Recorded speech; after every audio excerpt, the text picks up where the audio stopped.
Welcome back, everybody. Welcome to another episode of Zim's Beer Review. I'm your host, Garrett Zimmer. Thanks for tuning in. However you may be tuning in, whether it's on YouTube live stream, Twitch, or if you're following wherever podcasts are found, thank you. Today, we're reviewing a beer a beer from a brewery that I'm actually surprised I haven't done a standalone review for yet. It is, if you haven't seen by the stream title, we're reviewing a beer from Rogue Brewery. Rogue Brewery is one of my favorite breweries. They're from my home state of Oregon, and I love a lot of the beers they do. So I was almost kind of surprised that I hadn't done one of theirs yet, and we're on episode 27 now, I think. So little surprised that I hadn't done one yet. I kind of did one in a roundabout way. The Mystery Brew Review number 2 was actually a Rogue beer, but as you guys know, I don't choose those. You can see right behind me on the wall if you're watching the live stream. Those are the Mystery Brew reviews that I've done in the past. But if you follow the show, you'll know that the mystery beers are actually provided by our friend Jason Shaver at Shaverwood. So I don't get to choose those, and he happened to choose a Rogue for me. And in those cases, it's really hard for me to give you guys a lot of background information on the brewery because I can't do any research ahead of time.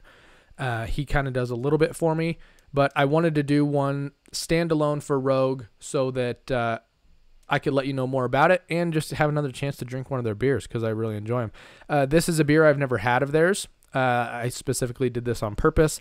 I've had a lot of Rogue's beers. They have a ton of different beers out there, a lot of one-off seasonal stuff, a lot of collaboration stuff. I'll get into that later in the episode, but I wanted to pick one for this episode that I hadn't done before. I wanted to go into it not knowing what to expect, and this one I don't know what to expect. So if you haven't seen by the title of the podcast today, we are doing Rogue Ale's Cold Brew IPA. I'm not a huge fan of coffee-flavored beers, but I am a huge fan of IPAs and Rogue stuff, so I'm kind of interested to see what my thoughts are on this one. Don't really know what to expect. Unlike a lot of Rogue beers, this one is in a can. They recently came out with a couple other beers in a can, but they are one of the breweries that really, it's mostly bottles. They do have some stuff coming out in cans relatively recently, this being one of them. I think their flagship beer, Dead Guy Ale, also recently was released in cans as well, but for the most part, they're in bottles. So today we cannot be using our Shaverwood bottle opener. Unfortunate. I feel like this happens far too often. I don't get to use it. We're going to go ahead and open this up. I got a frosted glass here, and we're going to go ahead and try Rogue Ale's Cold Brew IPA. Let's open it up and see what we got. I'm thinking this is going to be really dark in color, almost like a stout or a porter, because those have a coffee flavor to them.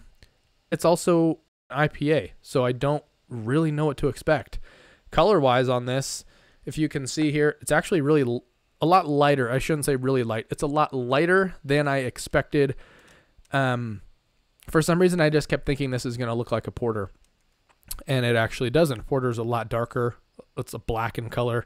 This actually lets light through it, although it is really deep brown. It looks like a brown ale, but it makes sense. IPAs are generally a little bit deeper in color, and then when you have a cold brew coffee IPA, I guess you expect it to be a little bit deeper brown. So it is a deep brown color. It looks a lot like I would expect a brown ale color to look like. Right on the can says Cold Brew IPA, and this is an IPA, India Pale Ale, blended with cold brew coffee. So it sounds like they didn't even...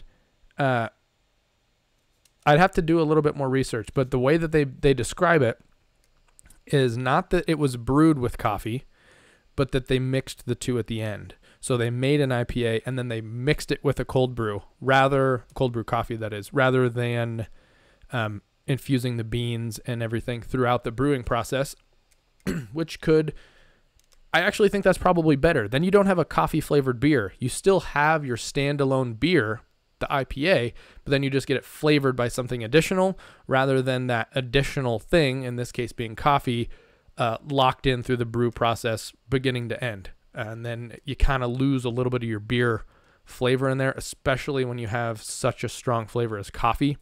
I think this would end up tasting more like coffee than an IPA had they done it that way. So scent wise, this smells a lot like coffee. I get a little bit of hop characteristic on the scent, but not much. Mostly coffee. Almost a little bit of chocolate, maybe. It almost smells bitter, and I didn't know something could smell bitter. But actually, that's like the first thing that comes to my mind. On the taste, okay, that's interesting. I got to try that again.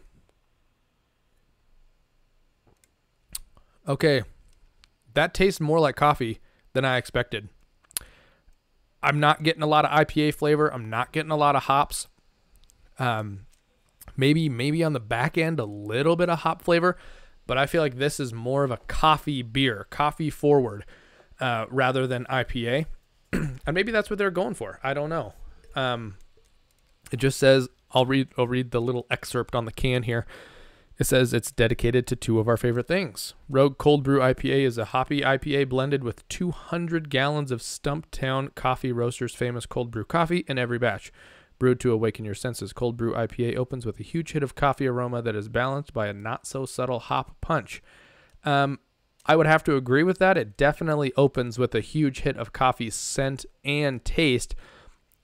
I'm not convinced that it's balanced with the not-so-subtle hop punch that they're advertising there. I'm not getting a lot of hops here. Honestly, I would say this tastes more like, if I were to describe this in a mystery beer, we'll say, leaving out what I know it is, I would say this is a coffee-flavored pale ale. Not an India pale ale. There's a very big difference there. A pale ale, just like your standard light golden ale, something along those lines. It has a hop flavor, but it's really subdued. An IPA in general has a lot more hop flavor up front, and this one doesn't have it. It's not up front. It's more coffee up front, but it's not even in the back end. It's a lot of coffee throughout. This tastes like I'm drinking cold brew coffee more than I'm drinking beer. Generally, an IPA is usually on the higher alcohol content side, and this actually is as well. This is 7.5%. That's higher than I would have expected. I thought this might be lower because they added the coffee to it, which makes me think that the IPA that they blended that coffee with must have been like super potent. If after the blend you still end up with 7.5%, that actually is a lot. I'm not getting a lot of alcohol like burn or taste, really. It's mostly coffee. And I'm not a huge fan of coffee beers, but I mean, I bought a beer and I'm reviewing a beer that is cold brew IPA. So I can't take that into consideration too much. I can say, is this my favorite beer? No. Is it my favorite Rogue beer? No. But if you like coffee style beers, if you like porters, if you like cold brew coffee, I actually think you would really enjoy this. It's done well for what it is. It's just that what it is not one of my favorite beers. So I can't fault it for it not being something that I love, but I have to grade it and review this in the knowing what it is, and what it is was done well. It is a cold brew beer. I would say maybe it needs a little bit more hops to call it an IPA. I'm not getting a lot of hops. It's really hidden within that coffee flavor, super deep coffee flavor.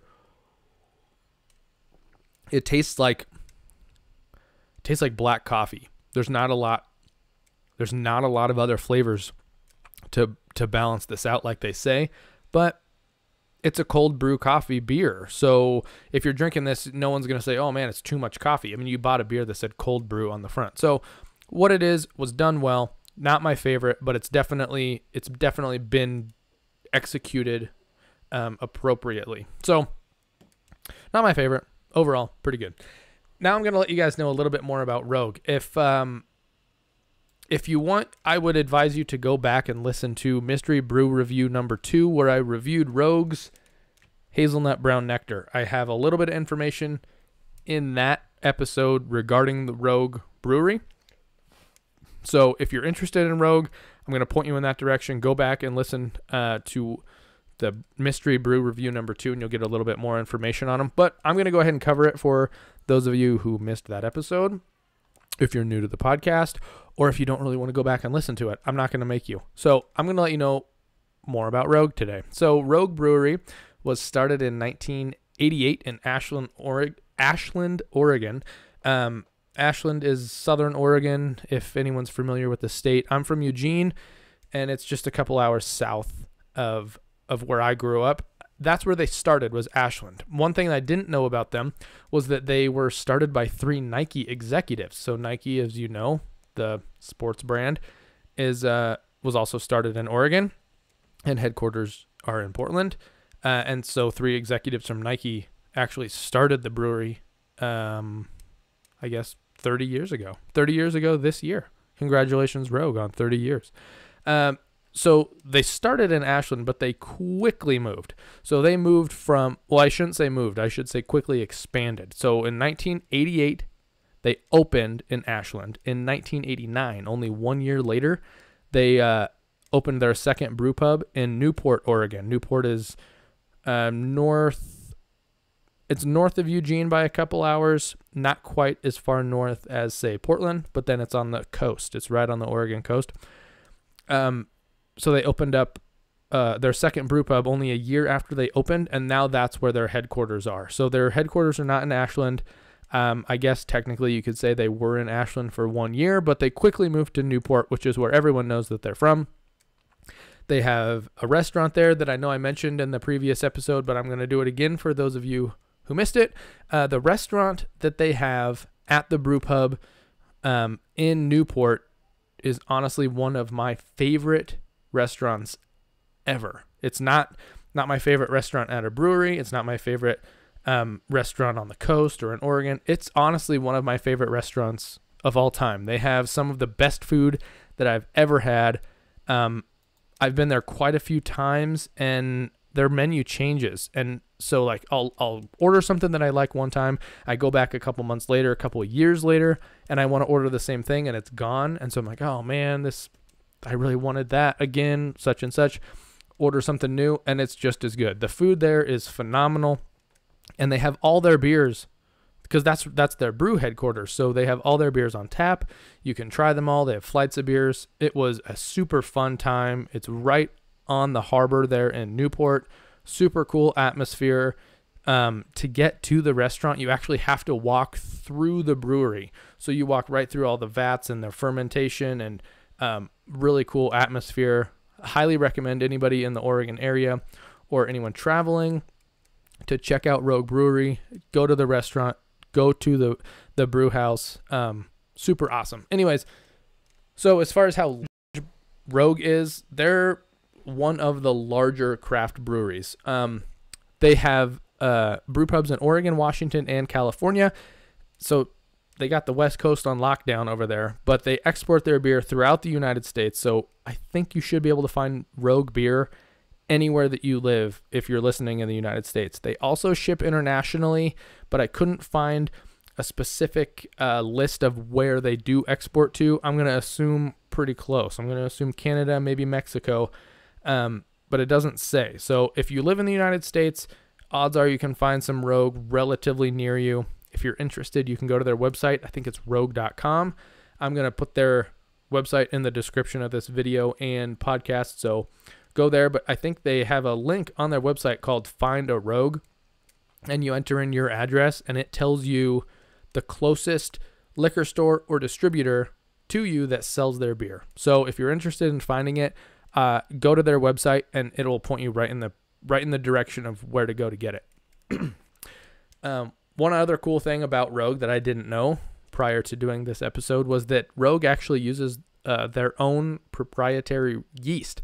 They call it Pac-Man yeast. I don't know where the name came from, but it's their own blend.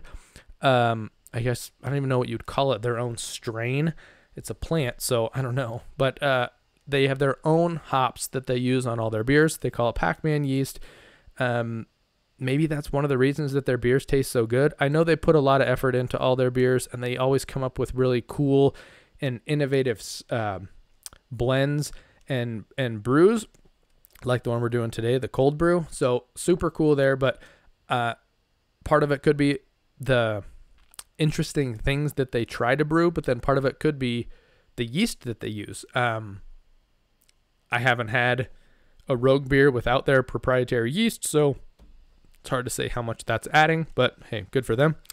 As far as the beers that they release, they have a ton of beers.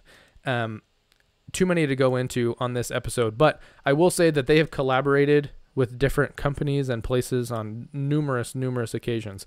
If you go to your local liquor store, you can look for the bomber bottles. They're the 22-ounce bottles, the big bottles, and that's generally how they release their collaboration beers.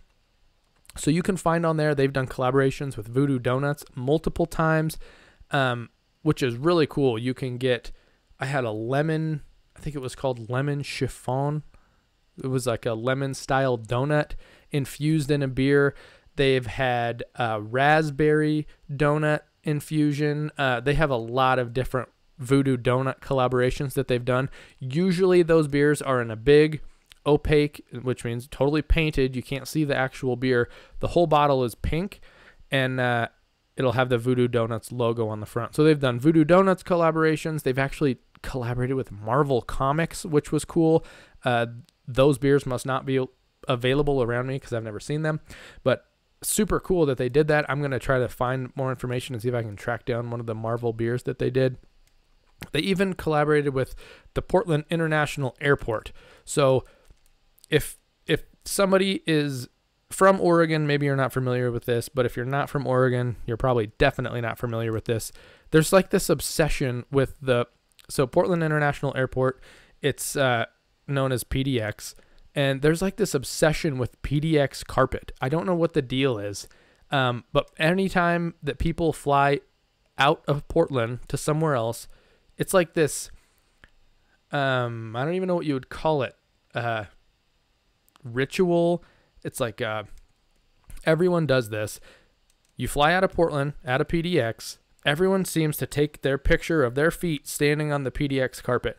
The carpet is like a really weird design, which probably is part of the reason that people do this, but also it's kind of just like, that's what you do when you leave Oregon. You're flying out of Portland, you take your PDX carpet picture. So I've known about this for years, and then I'm at the liquor store and I see the PDX carpet beer from Rogue, and it's on their bottle, their logo is a little image of the PDX carpet. It's super weird. It's a very Oregon thing of them to do, but that just kind of goes to show how many different places they collaborate with. They do a little bit of everything. So the collaborations they do are often and all over the board, from a donut shop to a airport. Kind of crazy. But anyways, they do make a lot of beers. Over 15 of their beers have won awards at the World Beer Cup, which is kind of a prestigious awards show. They've had multiple beers win awards there, from bronze through gold. And recently, Rogue expanded their brewing operations into distilling operations, which means you can go get rum and whiskey and vodka, all with different flavors. I think they have a hazelnut rum. I know that because I actually have that in my freezer. It's kind of nuts that they expanded into the distilling side of things, but hey, they're expanding. So that's kind of a little bit more about the brewery and what they do. If you want to know more, I point you to the Rogue website.